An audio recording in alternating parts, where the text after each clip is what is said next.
Hey everyone, in this video we'll talk about whether we can swim with the Apple Watch. Then the good news is yes, you can actually do this. And the most Apple Watch models are actually water resistant, and they are actually safe for swimming in the pool or even in the ocean. You can actually find dedicated water lock mode that will allows you to actually partly turn off your screen. Now when you are gonna click and hold it, swipe up left side, nothing's gonna happen because the water lock mode is enabled. You can also eject water from your Apple Watch by clicking and holding the crown control button. And you have to also remember that this device is actually not designed for diving, jumping into the water, or for example the high speed water sports.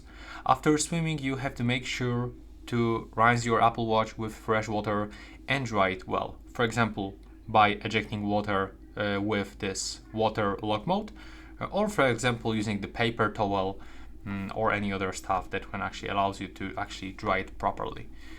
So yeah, that's all for this video. I hope you find it useful.